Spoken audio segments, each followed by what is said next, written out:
Wala na raw matatakbuhan pa ang Bangsamoro Islamic Freedom Fighters o BIFF. Lalo na ang grupo ng teroristang si Basit Usman, ayon po yan sa militar. Katunayan, napapaligiran na raw sila ng ating sandatahang lakas. Mula sa Maguindanao, nakatutok live si Cedric Castillo. Cedric. Yes, Mel, para hindi makompromise yung operasyon ay hindi na muna natin babanggitin kung saan nagaganap itong pagpapatuloy ng opensiba sa pagitan ng BIO ng AFP laban sa BIFF at sa mga impormasyon na patuloy na dumarating sa atin ngayon ay nagpapatuloy ang bakbakan. Mula sa kanilang tactical command post sa Sharif Agwak, mag-aalas 11 ng umaga nang matsyempohan ng aming team na pasakayan ng 6x6 trucks ang mga sundalong ito. Paglabas ng National Highway ng Maguindanao, ang convoy na nagsimula sa iilang sasakyan lamang umabot sa 8 military vehicles matapos mag-link up sa iba pang unit. Alas 12 in punto, huminto ang convoy sa isang populated na barangay. Halos magbara ang kalsada sa movement na ito ng militar. Eksaktong isang linggo na mula ng unang siklab ng all-out offensive ng AFP laban sa BIFF. Ang convoy palang aming binuntutan, pinagsanib na puwersa ng 37th Infantry, 2nd Mechanized at 5th Battalion ng Army Special Forces. Alauna ng tanghali, nakapag-set up na ng bagong tactical command post sa loob ng barangay hall. Isang opisyal ang nakausap ng GMA News, hindi raw bababa sa 40 miyembro ng BIFF ang namataan. 2.5 kilometro mula sa aming lokasyon.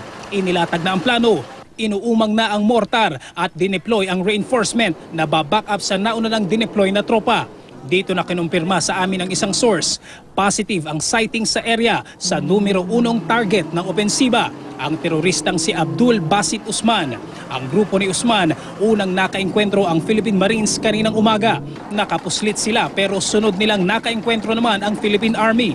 Alas 2 ng tanghali, narinig ang unang senyales ng engagement. Niradyo na ang pinakahuling estima ng dami ng kalaban, 150. 4 na beses halos ng unang timbre mula sa ground. Sa harap lamang ng command post, isang evacuation center ang matatagpuan. Hindi na raw bago ang mga taga rito sa alingaw-ngaw ng putukan.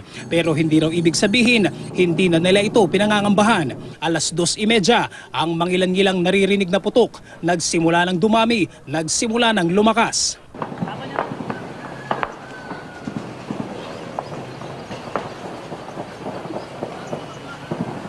Ang mga mortar na ipuputok na lang, ipinatigil muna. Sabay ipinatawag ang higit na mas malakas na asset ng militar.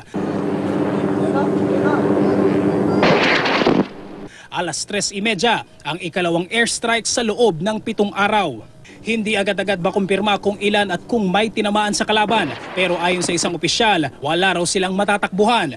Bahagyang tumahimik matapos ang atake mula sa himpapawid. Pero bigla-bigla ring nabasag ang katahimikan. Oh, sige na, kailangan na siya, pagtong siya na. Pagtong na sila niya.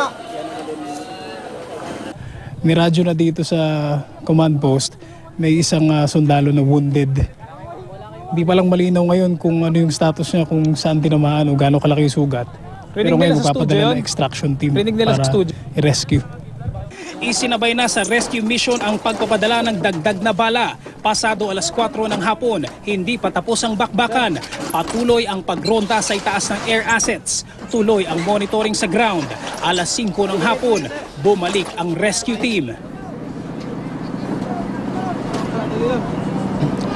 Mel, ayon sa mga sources natin mula sa ground ay pagkatapos ng airstrike ay lalo pang tumindi yung palitan ng putok. Katunayan na just 30 seconds ago ay nakarinig tayo ng putok ng kanyon dito, maririnig dito sa location natin. Samantala, napag-alaman natin ay sinugod na at nasa ligtas sa kalagayan na ang sundalo na wounded doon sa bakbakan. Mel. Mag-iingat kang mabuti dyan, Cedric. Maraming salamat sa iyo, Cedric Castillo.